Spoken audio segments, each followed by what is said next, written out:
Women should just give birth and then stay home to focus on housework and raising the kids.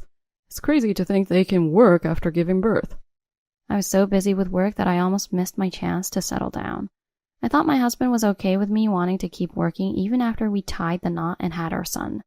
He even helped with the housework when I was pregnant, but suddenly after giving birth he changed completely. This isn't what we agreed on. Besides, I can't extend my maternity leave.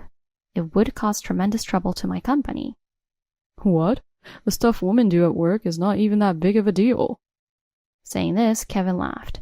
He was so kind before I gave birth. I'm baffled. Is this really the kind man I married? Anyway, I won't allow you to go back to work, so hand in your resignation. If you don't do as I say, we'll get divorced and I'll take custody of our son. He pressures me about custody, but doesn't lift a finger to help with our son. After I took in an older woman like you, who do you think you are? If we divorce, you'll never be able to get married again. Haha.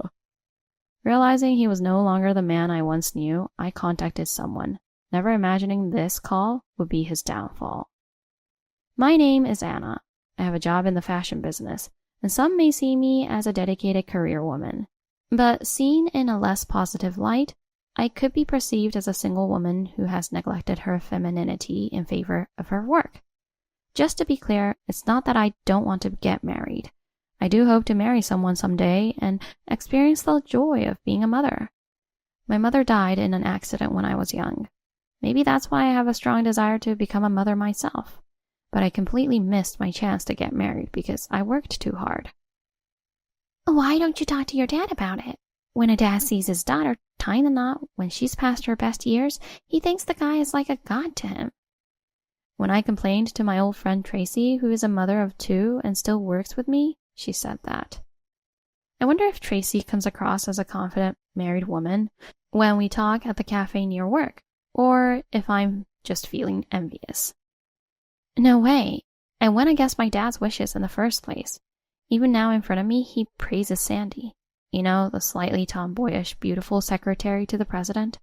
He says Sandy is homely, good at cooking, and a great support both personally and professionally. I couldn't help but ask him if he was having an affair with her or something. I said, laughing. When I asked my dad whether he was having an affair with Sandy, he vehemently denied it. Sandy looked genuinely upset, tearing up. Indeed, Sandy is younger than me. No young woman would want an old man like that. But it's difficult at work. Everyone is cautious around me, and most of them have families. I don't mind younger men, nor am I concerned about their income, but I want a partner who I can discuss things with equally and who is understanding. What about a marriage agency? A marriage agency? If you go to a reputable one, it will cost some money, but they are serious about introducing you to someone considering marriage. They check if the other party is really single and share your information as well. There's a possibility there. Tracy suggested this and even introduced me to a marriage agency. If I really want to have kids, I need to hurry up and get serious. So, I registered with a marriage agency right away. When my father found out I had registered, he said, "Instead of spending money on that, I could introduce someone to you." No, you don't have to do that. I firmly rejected the idea. My father sighed. Meanwhile, I had met a few people, and one of them was Kevin. I want to continue working even after we get married. Also, I want kids, but given my age, I would like to have them soon. Despite being a 40-year-old woman, which made it difficult to find someone, Kevin was the only one who accepted this. I think that's a great idea. Things progressed smoothly and we got married. When we went to greet each other's parents, my father said something. It's your decision, but do this, and 5 years after the marriage, whether to tell him or not is up to you. That's fine, but why make it so complicated?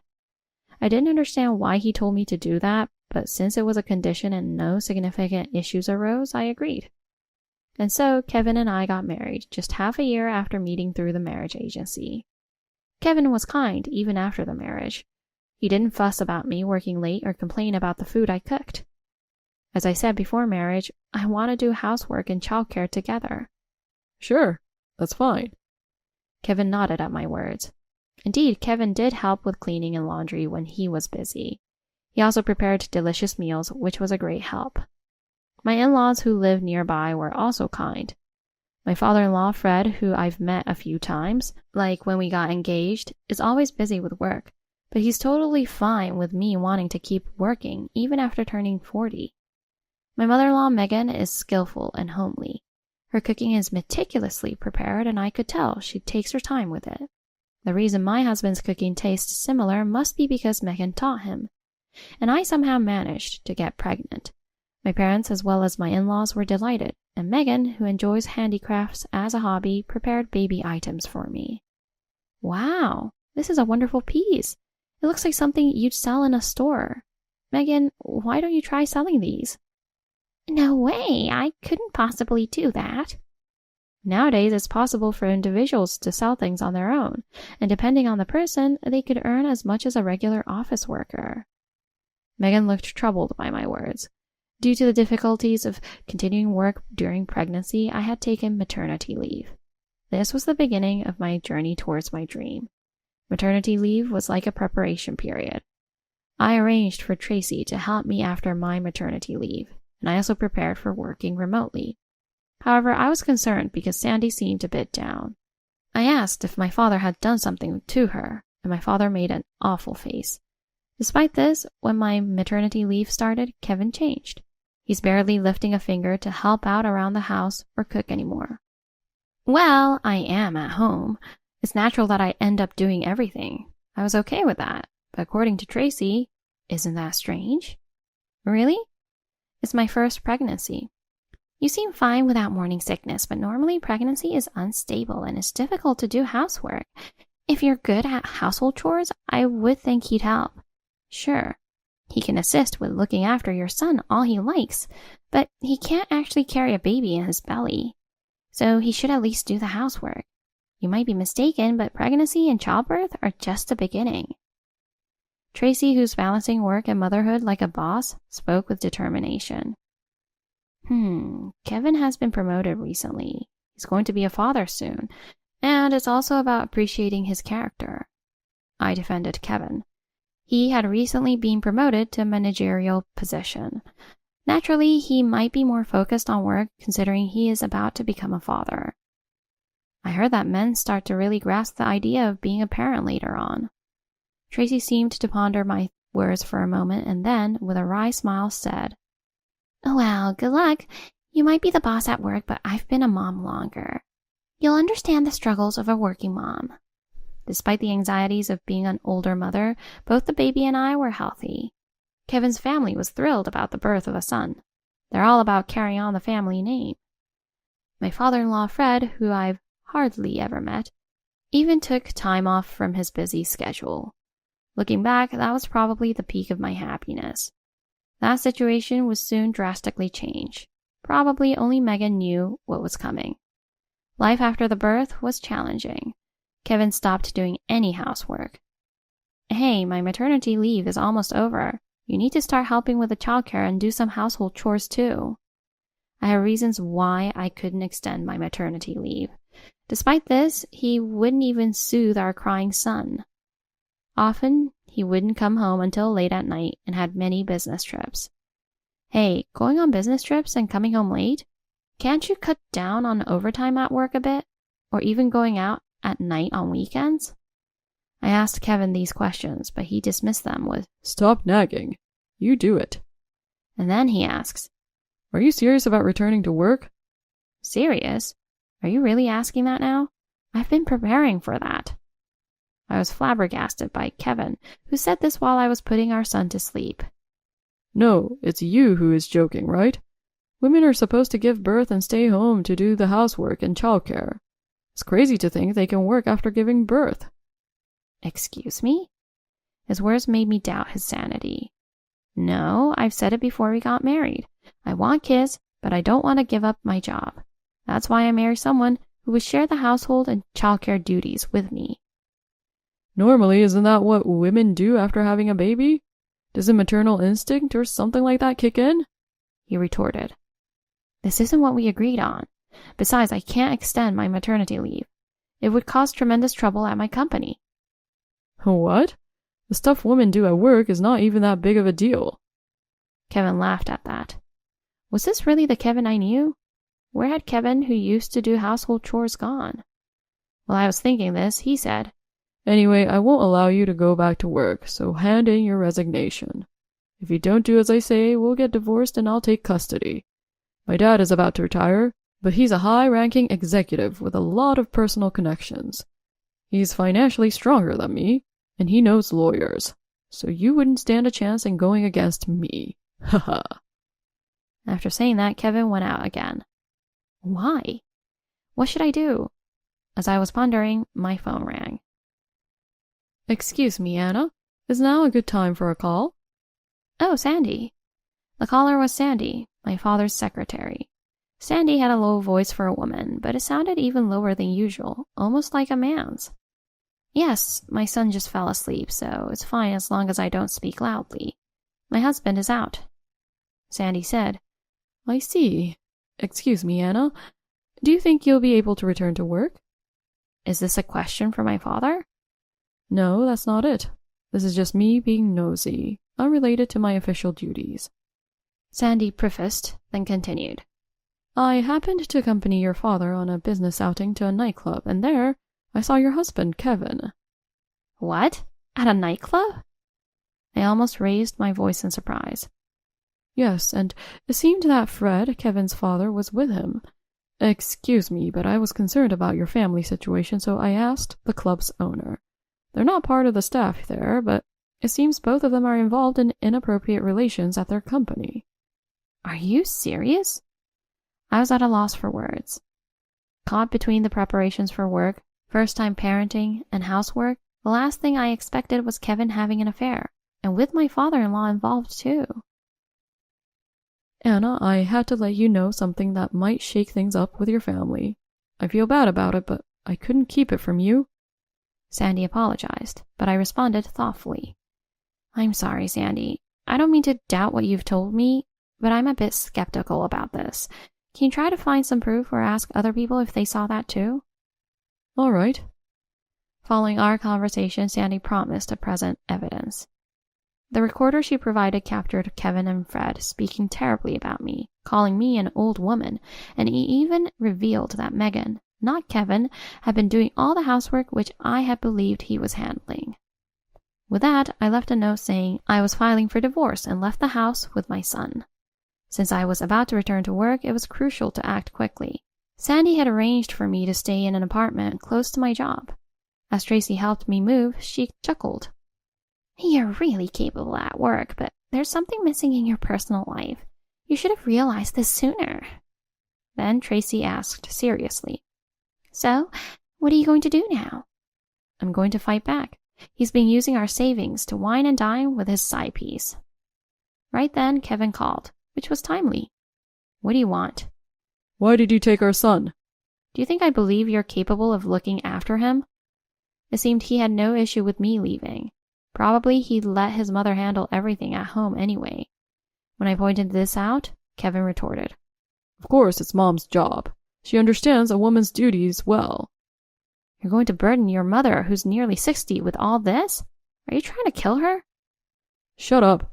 I did you a favor by marrying an old woman like you. You think you can raise a child without money after we get a divorce?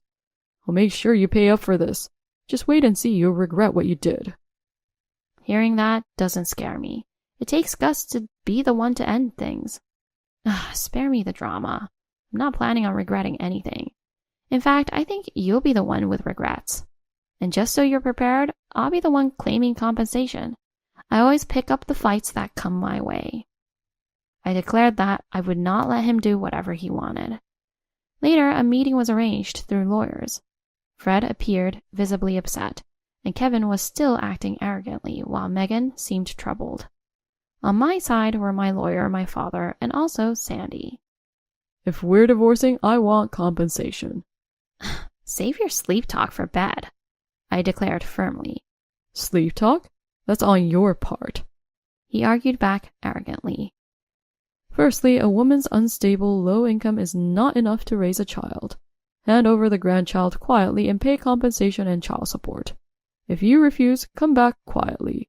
We were generous enough to take in a leftover single parent like you. Kevin, You too. You should have gone for a young, dumb woman who'd listen instead. That's true, Dad, but a mistress is better for that sort of woman. At least she had money. I go easy on young women, and it's tough to break up with them when they get older and you're already married. Hearing Fred and Kevin's words, I couldn't believe my ears. Saying such things in front of me and my father? I thought I had a good eye for people, but it seems I lacked judgment when it comes to men. I sighed. Unfortunately for you, the one who'll be paying compensation is you. At the same time, Sandy presented evidence of Kevin's infidelity. Adultery is sufficient ground for divorce and a claim for damages. Plus, I've meticulously recorded the childcare, which proves you did nothing. Do you really think you can get custody in this situation? Kevin's lawyer seemed shocked, probably only hearing Kevin and Fred's side of the story. But you don't have the financial means. Sadly, it's you who lacks financial resources. I stated clearly. Here's my business card, by the way. I showed my newly printed business card. Huh? What's the use of your stupid business card? He scoffed, but his demeanor froze as he read the company name on the card and snatched it to read the details. What's going on, Kevin? Kevin stuttered, unable to speak. No way. You're the CEO at our parent company? CEO? What? No way she'd be in that position. In fact, I'm the CEO of their parent company. At this revelation, both Fred and Megan were visibly shocked. Our company is the parent company of yours, you see. I had my daughter join from scratch to develop her skills on her own. If she's to succeed me, she needs to prove her worth. I was surprised her husband turned out to be an employee at one of our subsidiary companies. I instructed her to keep this a secret from you for at least 5 years. Only the president of your company knows about it. I haven't asked for her to be treated specially, though. Just because you're the CEO of the parent company doesn't mean you can fire employees like me. Kevin exclaimed, but Sandy responded. Unfortunately, it was us who investigated the affair. It seems he was involved with a temp worker from the company having inappropriate relations during work hours, even using company expenses for hotel visits and trips. As a company, we cannot overlook an employee who engages in misconduct, regardless of his relationship to my daughter. Besides the compensation, it looks like you'll have to face consequences. I'll have to speak to the president of your company about your responsibilities. It's a shame for our family, really. My poor daughter has been treated terribly and subjected to such harsh treatment. Fred panicked and said, Please, forgive us. I'll disown this foolish son of mine. Dad, how could you? Despite Kevin's shocked response, Father continued. As I said, his punishment will be decided by the president of his company. Father then turned to me. Now about the divorce. Are you going to sue them? If you do, we'll fight it thoroughly, but I don't think they have a chance of winning. Those words crushed Kevin. Fred kept trying to get on people's good side, ditching his son. And so the divorce was finalized smoothly. Their lawyer didn't even plan to contest it, claiming there had been a misunderstanding. Wow. I was explaining the situation to Tracy, who had become a secretary at my workplace. She nodded as she listened. Afterwards, I was able to run the company well while my son was looked after at the company's daycare. Kevin was fired from the company. He had angered my father and hadn't made a good impression to me either. It was risky to keep him around. Fred was also demoted and sidelined to a less important department. So his father wasn't fired? Fred is retiring in about a year anyway. Plus, he needs to receive his severance pay. Huh? What do you mean? When Fred and Megan get a divorce, Megan can get money through the division of assets, I said with a smile. Megan was kind, you know. She even tried to help with household chores during my pregnancy. Fred had told her not to spill the beans until after I gave birth. She was also worried she couldn't make it financially if she divorced at her age. A strong lawyer for the divorce and Megan's crafting skills, which are excellent. She's actually making a profit from selling her crafts. Now, even without that husband, she can live independently. Fred, who lacks domestic skills, has been disowned by his son and doesn't even know how to contact him. He's in for a hard time as he gets older. and will likely have to cough up a lot of money. I grinned. Kevin would no longer be able to work in this industry. I was counting on child support and didn't need it, but I was still claiming it. But does that mean I'm also out of the marriage game? Then what about me? This was said by Sandy, who had transitioned from being my father's secretary to mine. Huh? No, Sandy, I think you can definitely get married. You're tall, attractive, and will surely find a wonderful husband, unlike me. Sandy sighed, and for some reason, Tracy burst into laughter. Anna? Sandy sighed, then said as he placed some documents down. I'm a man. What? I've been attracted to you since I joined the company. I worked hard to become the president's secretary so I could be worthy of marrying you. The president was even planning to introduce me as a potential husband for you. I was taken aback by his words. I guess I really do lack judgment when it comes to men.